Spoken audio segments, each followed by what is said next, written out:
बच्चा रसायन विज्ञान में आपको स्टार्टिंग हम करना चाह रहे हैं, तो इसमें कुछ टॉपिक हम छोड़ रहे हैं, कुछ टॉपिक हम इंक्लूड कर रहे हैं। कुछ रिड्यूस हुआ है चैप्टर, वो आपको बाद में इन्फॉर्म कर दिया जाएगा। तो फिलहाल को पहला चैप्टर में यथार्थता और में परिशुद्धता यानी कि एक्यूरेसी और प्रेसिशन के बारे में आपको बताने जा रहा हूँ। यथार्थता,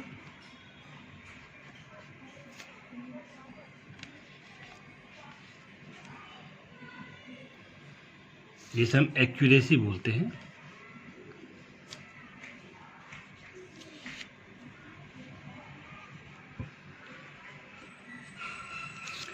जैसा कि नाम से है, अंग्रेजी में ज़्यादा अच्छा समझ में आ रहा होगा, एक्यूरेसी यानी कि एक्यूरेट रिजल्ट, इसी के बारे में आपको बताने जा रहा हूँ। किसी प्रयोग में प्राप्त मान वास्तविक मान से कितना समीप है, यह मापन की यथार्थता कहलाती है। या हम दूसरी भाषा में कहेंगे, किसी प्राप्त मान का सही माप से तुलना करने पर जो माप सही माप के नज़दीक आता है उसे कहेंगे मोर एक्यूरेट रिजल्ट हम बोलेंगे। इसको मैं आपको लिख के बताने जा रहा हूँ आपको मैं। किसी प्रयोग में प्राप्त मान वास्तविक मान के कितना समीप है, इसको यथार्थता कहेंगे। दूसरी भाषा में, या किसी प्राप्त मान का सही माप से तुलना करने पर वह कितना नज़दीक आ रहा है, उसे बोलेंगे यथार्थता यानी कि एक्यूरेसी कहेंगे। ठीक है, इसको हम एग्जाम्पल के साथ समझते हैं। माना ब्लीचिंग पाउडर हमारे पास एक का नमूना है, CaOCl2, ये ब्लीचिंग पाउडर है।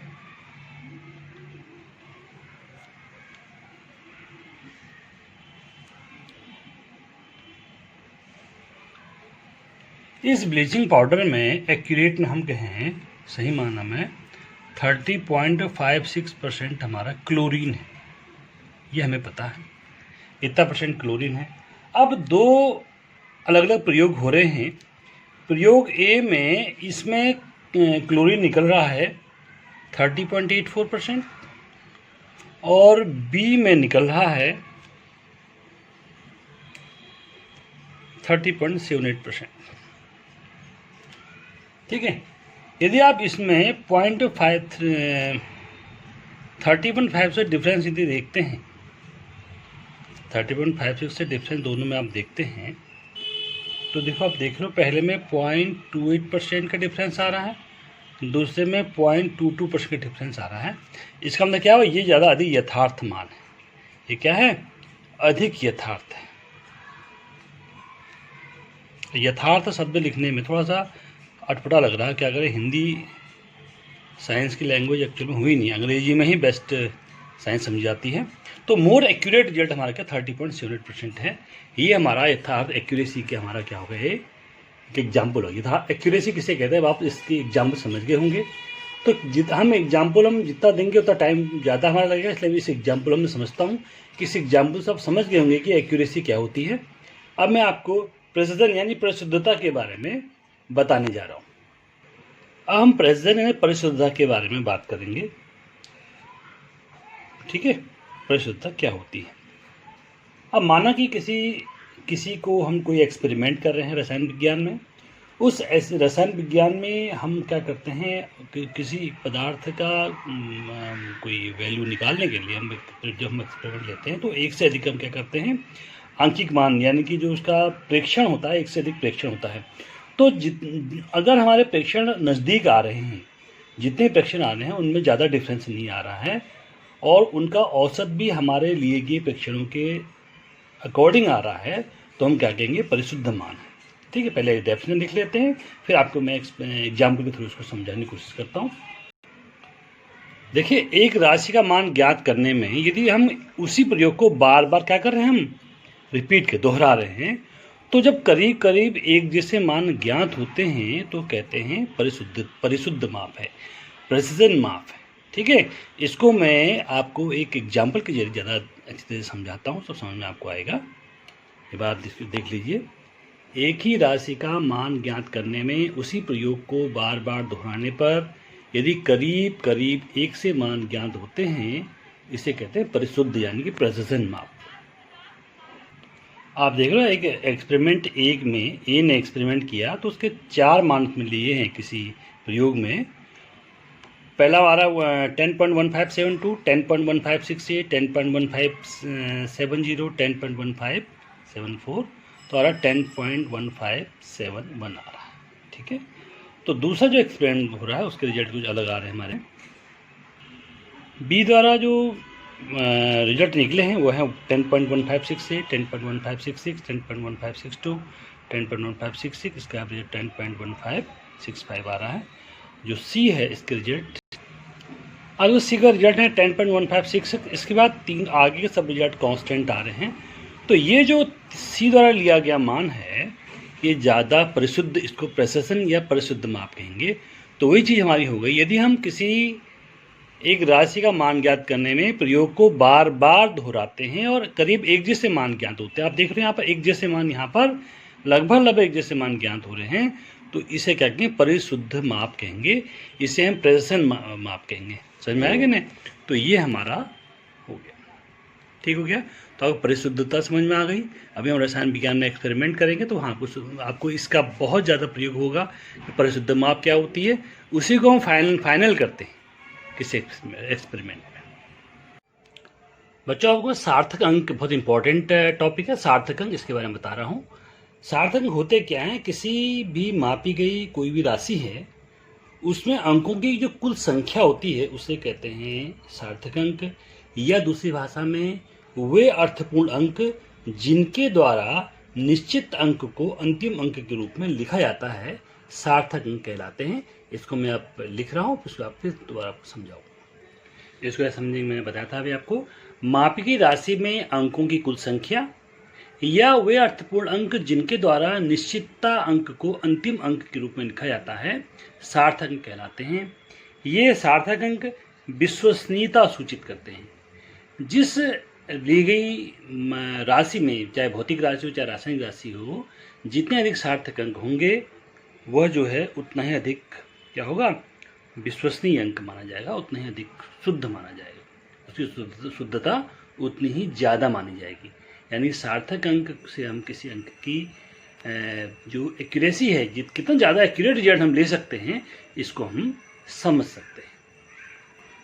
अब सार्थक अंक ज्ञात करने कुछ नियम हैं, बिना नियम के हम सार्थक अंक को समझ नहीं पाएंगे। मैं आपको वन बाय वन आपको मैं नियम बताने जा रहा हूँ और नियम के साथ साथ आपको एग्जाम्पल भी बताते जाता हूँ, साथ ही साथ आप देखेंगे सार्थक अंक को कैसे हम समझते हैं। तो पहला नियम है, सभी गैर शून्य अंक सार्थक अंक होते हैं। गैर शून्य क्या होगा, 1 से 9 तक के जितने भी अंक हैं गैर शून्य अंक हैं। ठीक है, तो सभी गैर शून्य अंक क्या होते हैं, सार्थक अंक होते हैं। मैं आपको एग्जाम्पल से बता रहा हूँ, देखिएगा यहाँ पर आपको कुछ एग्जाम्पल दिखा दे रहे हैं। देखो पहले में आपको क्या है 28.56 2856 2856, इसमें सार्थक अंकों की संख्या 4 आएगी। ठीक है, दूसरा 5.35, इसमें सब जोड़ गिनेंगे 1 2 3, इसमें सार्थक अंक 3 है, इसमें भी सार्थक अंक 3 है। 146, इसमें सार्थक अंक 4 हैं।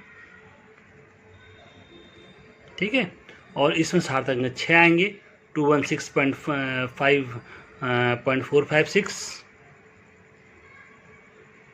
और इसमें 2 आएंगे।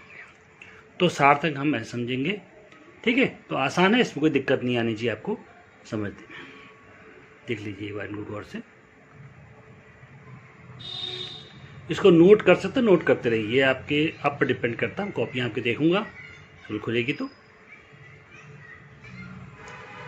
दूसरा नियम है, प्रथम गैर शून्य अंक से पहले आने वाले शून्य सार्थक अंक नहीं होते। ठीक है, यानी कि गैर शून्य अंक हैं 1 0 9, मतलब 1 से 9 तक का जितने भी हमारे अंक हैं, इनसे पहले यदि कोई 0 आया हो तो उसको हम सार्थक अंक के रूप में नहीं काउंट करते हैं। मैं एग्जाम्पल से आपको समझाने जा रहा हूँ।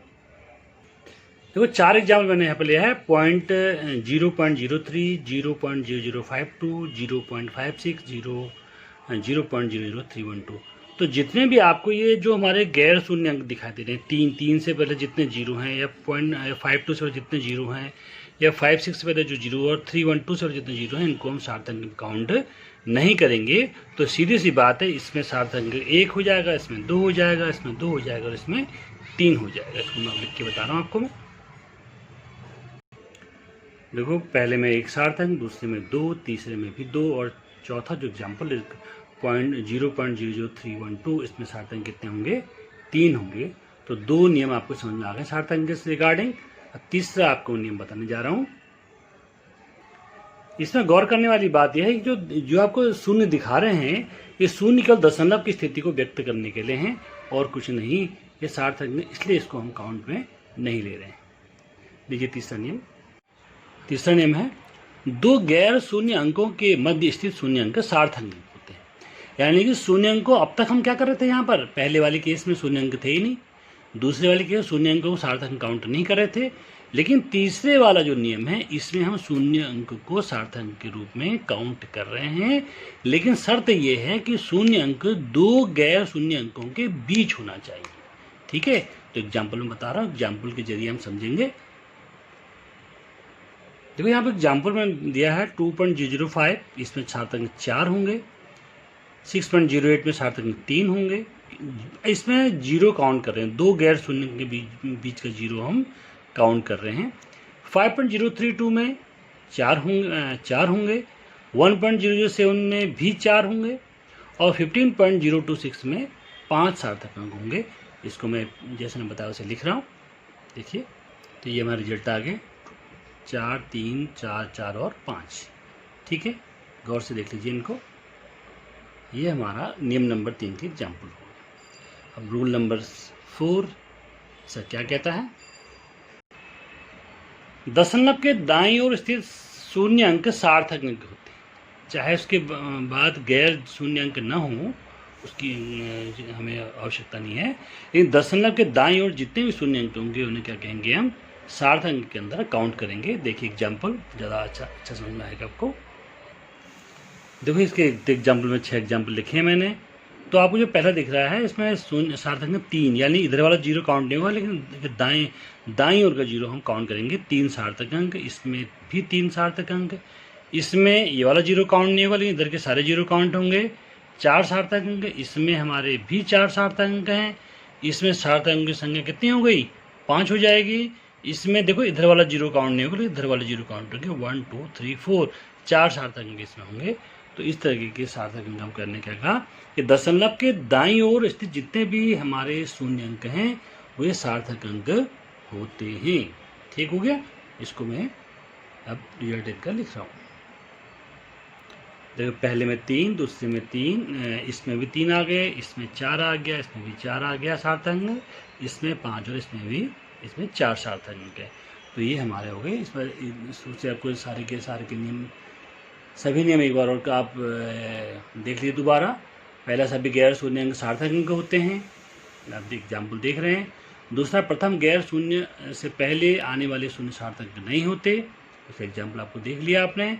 तीसरा, 2 गैर शून्य अंकों के मध्य स्थित शून्य अंक सार्थक अंक होते हैं, एग्जाम्पल आपको दिखाई दे रहे हैं।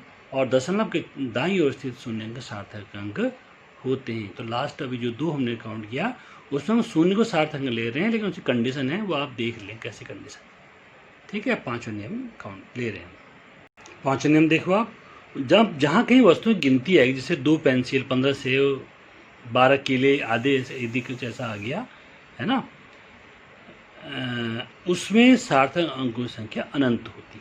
ठीक है, इसको हम अभी कैलकुलेशन करेंगे सार्थक अंकों को, वहाँ पर समझ में आएगा। तो यहाँ पर सार्थक अंकों की संख्या होती है अनंत होती है, ये समझने वाली बात है। छठा है वैज्ञानिक संकेतन में लिखी गई सभी संख्याएं सार्थक अंक होते हैं। ये वैज्ञानिक संकेतन क्या होता है, इसे हमें अभी आगे समझेंगे। फिलहाल समझाने के लिए इतना ही। किसी संख्या को जो दशमलव आदि में लिखी गई है, वो जो 10 की घात के रूप में व्यक्त करते हैं, उसे कहते हैं वैज्ञानिक संकेतन। मैं उसका एक आध एग्जाम्पल यहाँ पर इसी में बताने जा रहा हूँ, बाकी डिटेल में आप आगे देखेंगे। इसे कहते हैं, देखो वैज्ञानिक संकेतन हुआ है, वैज्ञानिक संकेतन जो आप 2 देख रहे हैं। तो यहाँ पर जो है कैसा लिखा जाता है, इसे हम अभी देखेंगे आगे। आप यहाँ पर देखो कि 4.01 × 10 की घात 2 लिखी हुई है। तो यहाँ पर इसको तो हम कुछ नहीं करेंगे, 10 की घात के रूप में छोड़ देते हैं, परंतु जो संख्या में लिखी है इन सभी के सब क्या करेंगे, सार्थक अंक के रूप में काउंट होंगे। यानी यहाँ पर सार्थक अंक 3 हुए, इसी प्रकार यहाँ पर सार्थक अंक कितने हो जाएंगे, 1, 2, 3, 4, यहाँ पर 4 सार्थक अंक हैं। यानी कि यहाँ पर सार्थक अंक हमारे 3 हैं, यहाँ पर सार्थक अंक हमारे कितने हैं, 4 हैं। ठीक है, तो ये हमारे सार्थक अंक संबंधित नियम हो गए। मैं आपको कुछ होमवर्क दे रहा हूँ, उसे आप करिएगा, फिर आगे अगला टॉपिक हम इसमें लेते हैं।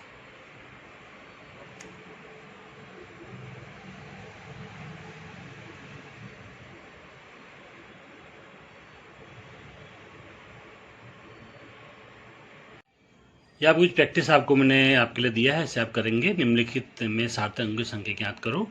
यह लगभग 16 एग्जाम्पल मैंने आपको 16 क्वेश्चन आपको दे रखे हैं, आसान है, इसे आप कर सकते हैं, ऊपर के नियमों पर आधारित हैं।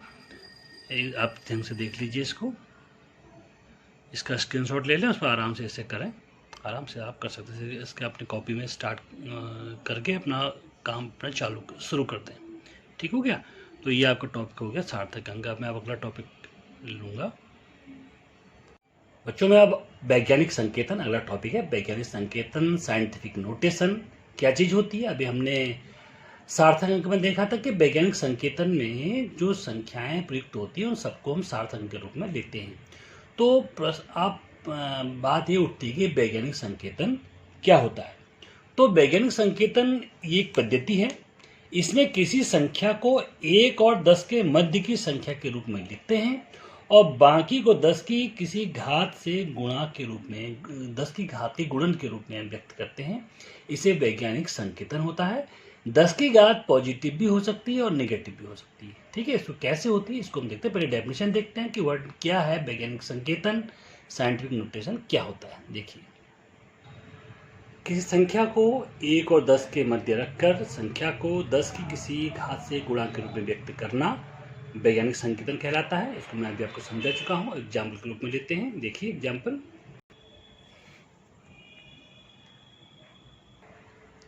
3250 हुआ 3.25 10⁻³ आप देख रहे हो कि हमने दशमलव बिंदु को हम कहाँ ले रहे हैं, क्योंकि हम ये मानते हैं कि 5 के आगे दशमलव बिंदु होगा और हम 3 अंक की रम कहाँ लाए हैं, लेफ्ट हैंड की तरफ लाए हैं। ठीक है ना, जब हम लेफ्ट हैंड की तरफ लाएंगे तो पॉजिटिव में जाएगा, तो 10 की घात 3 आ गया 3.25। इसमें भी 3 सार्थक अंक है, इसमें भी सार्थक अंक की संख्या 3 है। अगला देखते हैं, अगला एग्जाम्पल देख रहे हो 0.00315। अब हमको क्या करना है कि हमें 1 और 10 के मध्य रखना है, तो हमें 3 और 1 के बीच में डेसिमल लाएंगे, यानी आपको कहाँ जाना है, अब राइट हैंड की तरफ की हमारा ये डेसिमल जाएगा, तो राइट हैंड की तरफ की तरफ। जब डेसिमल राइट हैंड की तरफ जाएगा, जितने अंकों की तरफ इधर जाएगा इंक्लूडिंग 0, तो क्या करेंगे हम, उतना माइनस में हो जाएगा, यानी कि 3.15 × 10⁻³ इसको लिखेंगे। तो इस तरीके से हम वैज्ञानिक संकेतन में लिखते हैं। तो अभी आपको और एग्जाम्पल में यहाँ बताने जा रहा हूँ। देखिए, कुछ एग्जाम्पल आपको मैं दे रहा हूँ, ये बताने जा रहा हूँ। देखो, पहला है इसके बाद 0.0048 234,000, ठीक है, 2,34,000 8,008 500.0 6.012। तो इसमें एक चीज़ गौर करने वाली बात है, हमें सार्थक अंक जो इसमें दिखाई दे रहे हैं, सार्थक अंक जितने हमें यहाँ पर लिखे हुए हैं वैज्ञानिक संकेतन में उतने ही सार्थक अंक हमारे होने चाहिए। जैसे इसमें सार्थक अंक 2 हैं, इसमें सार्थक अंक 3 दिखाई दे रहे हैं, लेकिन ये सार्थक अंक 3, 4, 5, 6 भी हो सकते हैं, कंडीशन में डिपेंड करता है। लेकिन यहाँ पर फिलहाल हम सार्थक अंक 3 मान रहे हैं। यहाँ पर सार्थक अंक 4 हैं, यहाँ पर सार्थक अंक भी हमारे 4 हैं, यहाँ पर सार्थक भी हमारे 4 हैं। तो कैसे लिखते हैं देखिए इसको, ये हमारा पहला आ गया, हम डेसिमल, ये तीर दिख रहा है आपको, तीर जिस डायरेक्शन में जा रहा है, यदि हम राइट हैंड की तरफ जा रहा है क्या होगा, माइनस में चला जाएगा। 3 0 0 और 4 के बाद डेसिमल आ रहा है, तो 3 अंकों के बाद आया है, तो यहाँ पर 10⁻³ हो जाएगा। ठीक है, इसी प्रकार मैं सारे रिजल्ट सीधे लिखते जा रहा हूँ। देखो यहाँ पर 3 सार्थक अंक हैं, तो 2.34 × 10⁻⁴ 1 2 3 4 5 10 की घात 5 लिखेंगे। ठीक हो गया। देखो यहाँ पर इसमें 5 अंकों के बाद आया है 2.34 × 10⁵। यहाँ पर आप देख रहे हो, हालांकि यहाँ पर सार्थक अंक 4 है, यहाँ भी हमें सार्थक अंक 4 ही दिखाने हैं, तो उसको 8.008 और 10 की घात 3 लिखेंगे, 3 अंकों के बाद आया है। यहाँ पर 500.0 में 4 सार्थक अंक हैं, तो इसको हम 5.000 लिखेंगे, इसको ये गौर करने वाली बात है, इसको 5.0 नहीं लिखेंगे, 5.000 लिखेंगे इंटू 10⁻²। ठीक है, 2 अंक के बाद आया है। यहाँ पर देखो 6.012 ऑलरेडी यहाँ पर हमारा ये वैज्ञानिक संकेतन का जो हमारा जो डेफिनेशन है 1 और 10 के मध्य ऑलरेडी लिखा हुआ है, तो इसमें 10 की घात 0 आ जाएगी। ठीक है, ये 10 की घात में हमें लिखना सीखना है। आपको चाहे फिजिक्स के न्यूमेरिकल हो चाहे केमिस्ट्री के न्यूमेरिकल हो, इसका बहुत ही ज़्यादा प्रयोग आगे आप न्यूमेरिकल में करेंगे, चाहे केमिस्ट्री का कोई सा है, फिजिक्स का कोई सा भी चैप्टर है। इसलिए उसको गौर से समझ लीजिए। प्रैक्टिस में आपको थोड़ी देर दे रहा हूँ, इसको आप फिर आप करेंगे। ये आपकी एक्सरसाइज है 1 से लेकर 8 तक के आपको एक्सरसाइज दे रखी है वैज्ञानिक संकेतन से संबंधित। ठीक है नी, तो इससे आप करेंगे अपनी कॉपी में। पहला है 0.0012, दूसरा है 2,13,000, तीसरा है 2002, तीसरा है 600.0, या फिर 5,000, इसका 7,216.3, फिर है 96.046, फिर अगला लास्ट है 0.046।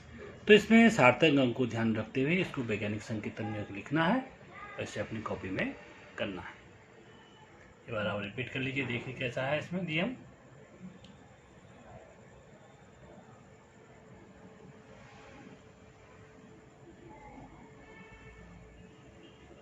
ओके, अब अगला टॉपिक लेते हैं इसमें, राउंडिंग ऑफ। बच्चों यहाँ पर अब अगला रहा हूँ संख्याओं के निकटतम मान, राउंडिंग ऑफ नंबर्स। ठीक है, तो किसी संख्या को कम से कम रूप में व्यक्त करना, छोटे छोटे रूप में व्यक्त करना राउंडिंग ऑफ कहलाता है। इससे हम कुछ संख्याओं को छोड़ देते हैं और कुछ संख्याओं को छोड़ने के बाद उस संख्याओं को छोटे छोटे रूप में किस प्रकार लिखा जाता है, इसी संख्याओं का निकटतम मान राउंडिंग ऑफ नंबर कहते हैं। इससे कुछ नियम है, उस नियम को हम आपने पहले भी कभी अपनी छोटी क्लास में पढ़े होंगे, यहाँ भी इसको हम भी देखेंगे। परिणाम को आवश्यक सार्थक अंकों तक व्यक्त करने के लिए संख्याओं को निकटतम मान व्यक्त करते हैं। इससे कुछ नियम है, ज़्यादा नहीं, केवल 3 नियम हैं। इन 3 नियमों को हम देखते हैं। ठीक है,